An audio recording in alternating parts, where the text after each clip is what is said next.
State House of Assembly eulogizes its former Deputy Speaker in a valedictory service. Secretary to State Government inaugurates task force on recovery of government property.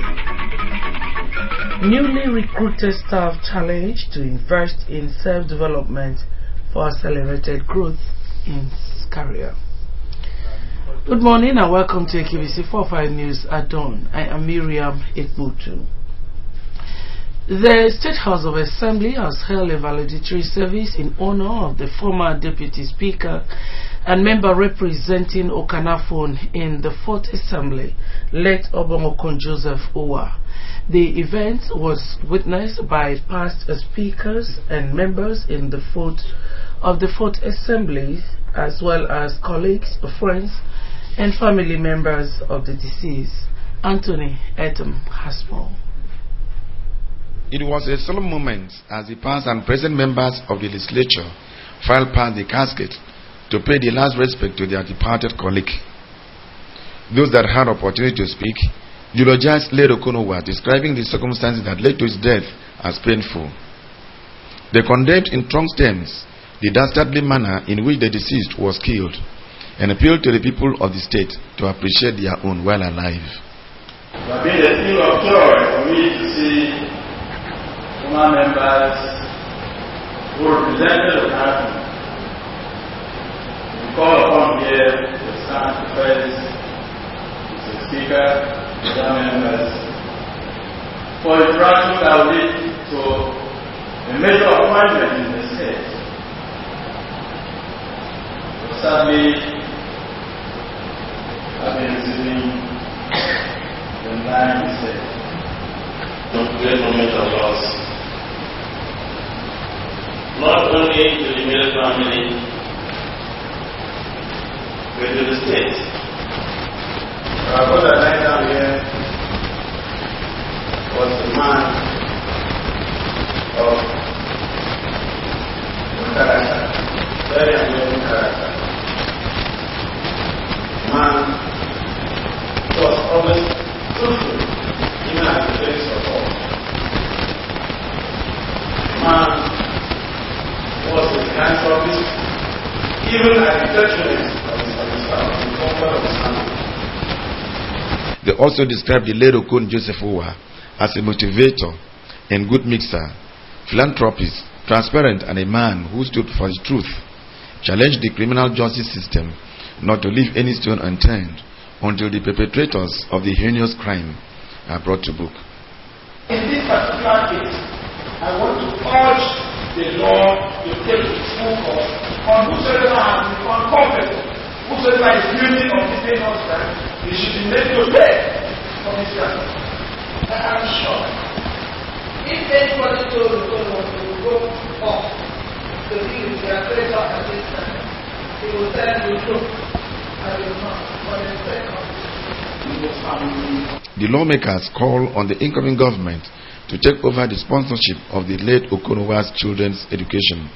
All the incoming government to please look at ways of beyond killing these laws by taking over sponsorship of the education of the children of our disease. The Deputy Speaker and member representing Orwanam State Constituency, said Udoki Renakban, who presided over the plenary, said the death of Obong Okonowa is a great loss, not only to Okanafon, but Akwa Ibom State and the country at large.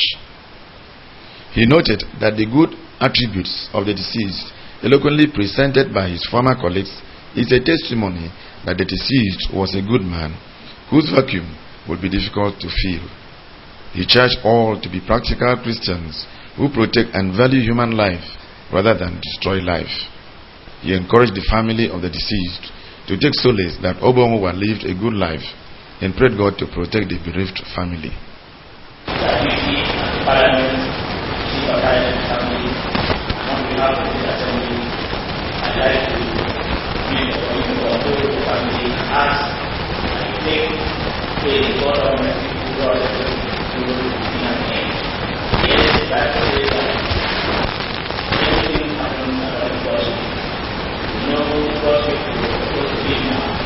But I believe that those who allow themselves to achieve this are not going to be. Anthony Etam reporting. The Secretary to the State Government, Engineer Keruwe Mekanum, has charged members of the task force on recovery of government properties in the state to do their best to achieve their objective. Engineer Kandem gave the charge during the inauguration of the task force in Uyo. He noted that with the pedigree of the members of the task force, there was no way they could not achieve the task of recovering all government properties, including official vehicles allocated to political office holders or appointees whose tenure in office under the current dispensation had since expired. The Secretary to the State Government said the terms of reference of the task force included the identifying and recovering from political appointees all government property, motor vehicles, documenting all items recovered, and presenting comprehensive report on the exercise to government, advising government on the proper handling of the recovered items, taking cognizance of due process as well as appropriating penalty to will-be defaulters. The SSG stated that the task force has been given 3 months to complete his assignment and submit its report to government. To move against it to a greater height. Responding, the chairman of the task force, Mrs. Jessie Ekpo, thanked the state government for considering them worthy of their responsibility and promised to justify the confidence reposed in them. To take up this cross, we want to assure you, and I am talking on behalf of the members of the task force, that we will do our best. The task force has the Director of Administration in the SSG's office, Mrs. Jessie Ekpo, as chairman, while Mr. Emmanuel Ideke serves as secretary.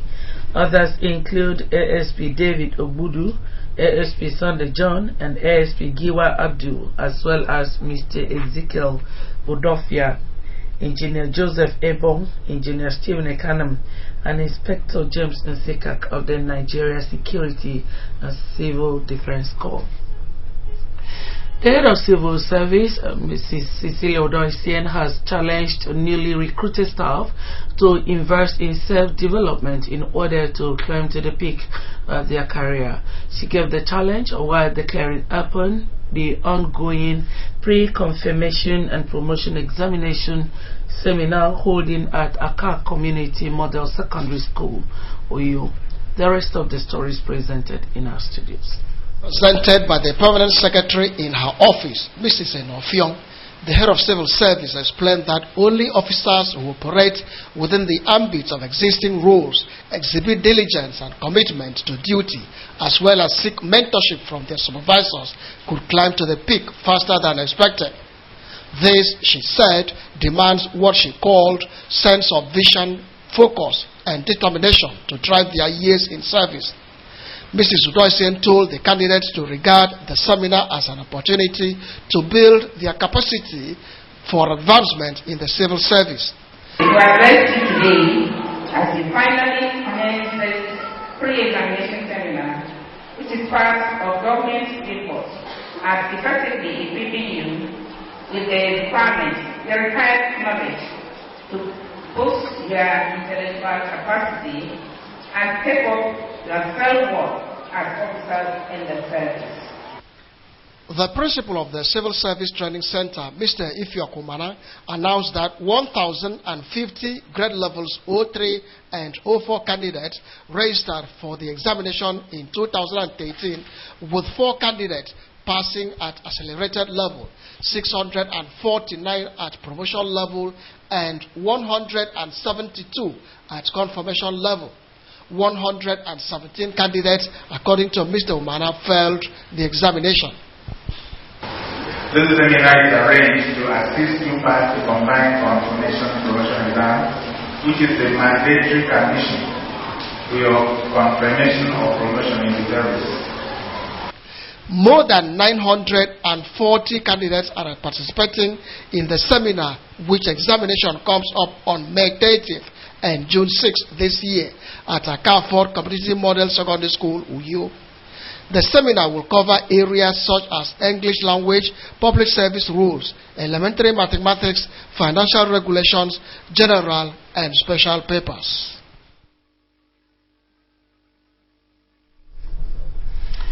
Saturday, May 23, 2015 has been fixed for the hearing of a petition filed by Mr. Umano Konumana of the All Progressive Congress APC before the Governorship Election Tribunal sitting in Uyo. Mr. Umana is challenging the victory of the Governor-elect, Mr. Udom Emmanuel of the PDP in the state gubernatorial election of April 11, 2015. Wednesday sitting of the tribunal was adjourned to Saturday following complaints by the lead counsel to the second respondent in the petition, Mr. Dekunle Oyeshoye, San, that the application by the petitioner had not been served, thereby requesting for the mandatory 3 days to enable him to respond on behalf of his clients. Mr. Oyeshoye also asked that certain paragraphs of the petitioner's application be expunged. Responding to the submission and observations raised by the counsel of the various parties to the chairman of the tribunal, Justice Godi Anumuhu, fixed midday on Saturday for hearing of the motions filed before the tribunal. Justice Anumuhu also directed the secretary of the tribunal to save motions on notice to all counsels in the tribunal for their response where necessary, reminding all parties that the tribunal will work within the 180 days time frame provided by law. Chief Victor Yana is leading 8 others in representing Mr. Umana and the APC, while Paul Usoro-san is leading 6 others for the first respondent, Mr. Udom Emmanuel. The second respondent, the People's Democratic Party, PDP, is represented by Mr. Dekunle Oyeshoye, San, and Emmanuel Akpan. The third respondent, INEC, and the fourth respondent, the Resident Electoral Commissioner, are represented by Jacob Akpong and Boburi Shegali. Meanwhile, there are allegations of non-refusal of INEC to release materials of the governorship elections to the APC, with parties making claims and counterclaims of delaying the other 180 days process. We'll take a short breakdown when we come back. More news, so stay with us.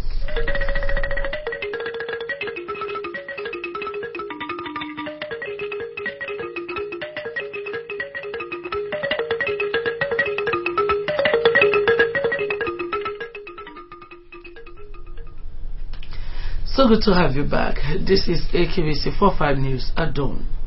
A training program aimed at bringing religious leaders of both Christians and Muslim faith together in the fight against malaria has begun in Akwa Ibom.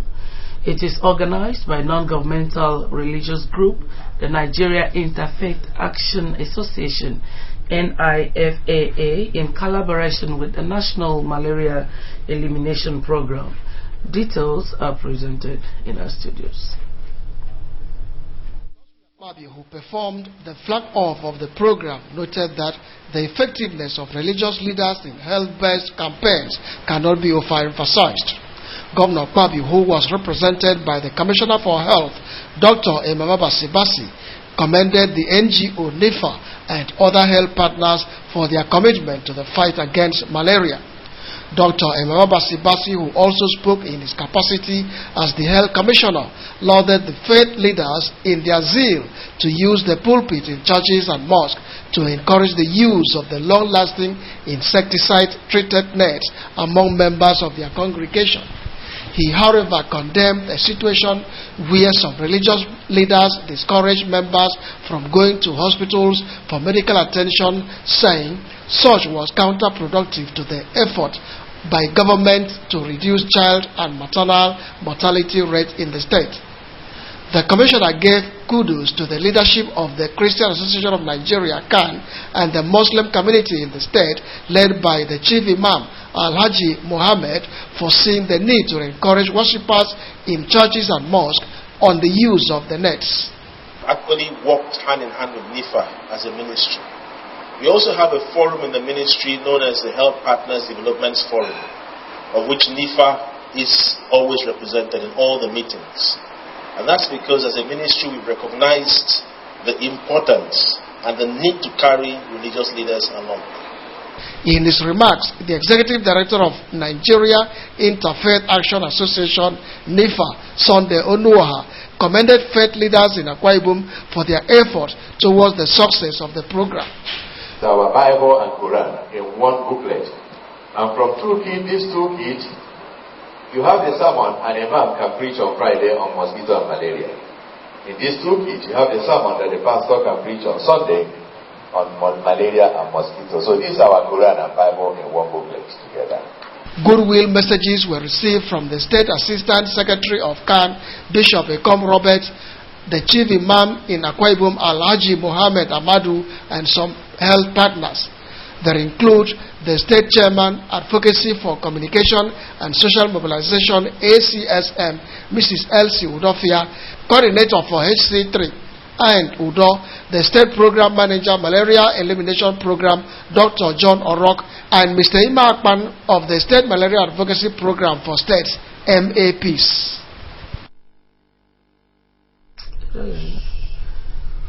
The Akwa Ibom Commissioner for Women Affairs and Social Welfare has flagged off the 2015 National Children's Day celebration with an essay competition for primary and secondary schools in 3 districts of the state. The essay competition took place at the community secondary school, Akaford, Uyo. The theme for this year's children's celebration is violence against children, addressing the challenges. Dr. Gloria thanked God for sustaining the lives of the children, parents, as well as teachers for bringing them together again. Dr. Ed also thanked Governor Godswill Akpabio for being a child-friendly governor, as well as sponsoring the yearly celebration of the children's celebration. The commissioner appealed to the examiners to be fair in their judgment and assessment. A director in the Ministry of Women Affairs, Mrs. Veronica Okun, urged the children to be disciplined as ambassadors of their schools. Laughter, happiness, and joy provided the atmosphere around the family of the Edem Effiong Edemepat Street, Itiam Etoi, as one of their daughters, Emilia, was given out in marriage. The traditional marriage ceremony, which took place at the family house of Mr. Edem Effiong, was attended by family members, friends, and associates of the bride and the groom, Evangelist Godwin Michael Akpan. It started with the presentation of traditional food called Udiaibenge, where the Edem Effiong presented to his in-laws and guests the different traditional cuisines.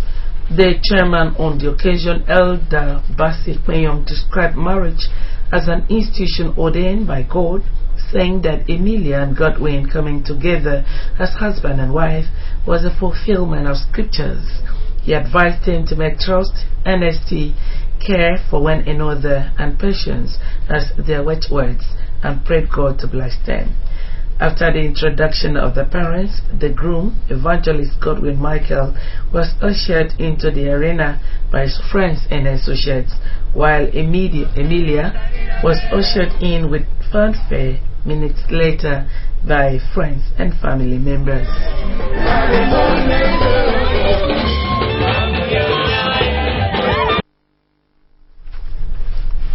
Emilia and Godwin told their parents to drink from their cup and blessed their union as they publicly presented each other to their families. So much thank God, because in every beginning I thank God, but at last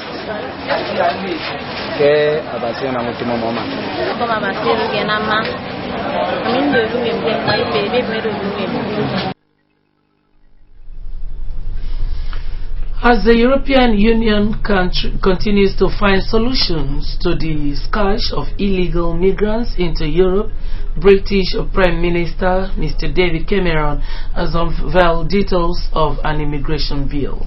This and more in a foreign news segment with Mercy Ekere.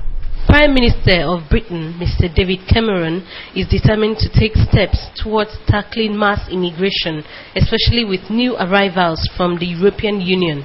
Mr. Cameron said migrants caught working illegally in Britain would have their wages confiscated and will be kicked out of the country without appeal. The Prime Minister said the country is working on a new immigration bill which aims at making Britain a less attractive place to work illegally. And I can announce that we'll push them forward with a new immigration task force that has to start with making Britain a less attractive place to come and work illegally. The truth is, it's been too easy to work illegally and too easy to employ illegal workers here in Britain. So we're going to take a radical step. We're going to make illegal working a criminal offence in its own right. The Prime Minister further said uncontrolled immigration can damage Britain's labour market and that he will not give up on his immigration targets of 100,000 despite net immigration to the UK reaching its highest level in a decade. Sierra Leone has described the behavior of some quarantine escapees as selfish and shameful, and that their quarantine escape risks a resurgence of the Ebola virus. The World Health Organization had reported new Ebola cases in Guinea and Sierra Leone last week, and there are fears that the approaching rainy season imposes more challenges for health workers. Authorities in Guinea say traditional and cultural practices such as washing dead bodies are major challenges they face. Liberia, one of the countries worst hit by the virus, had been declared Ebola-free earlier this month. The World Health Organization had earlier this week set up $100 million contingency fund to ensure that any crisis is contained. FIFA presidential candidate Mr. Michael Van Praag has withdrawn from the FIFA presidential election, which is scheduled for May 29 in Zurich. Mr. Praag now supports FIFA Vice President Prince Ali bin Al Hussein of Jordan. The withdrawal of Mr. Praag now leaves three candidates: Mr. Sepp Blatter, Prince Ali bin Al Hussein, and Louis Figo, contesting for FIFA's presidency. You can online by logging on to akbconline.org, follow us on Twitter at AKBC45, on Facebook at AKBC Channel 45. That's the package this morning, but just before we're going to look at the major stories. Members of the State House of Assembly have praised their former Deputy Speaker, the late Obon Okonowa, as his remains will be interred today. Newly recruited staff have been challenged to invest in self-development for accelerated growth in their career. That's the package this morning. Thank you so much for spending time with us. I wish you a pleasant weekend. Good morning.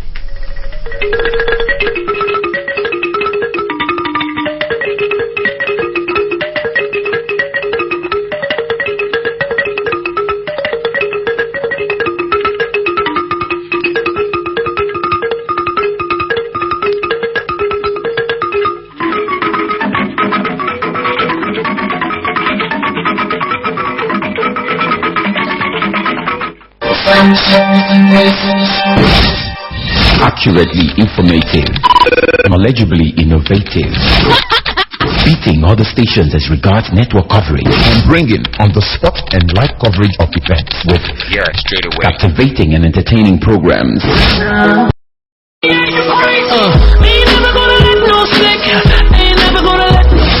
It's AKBC Channel 45,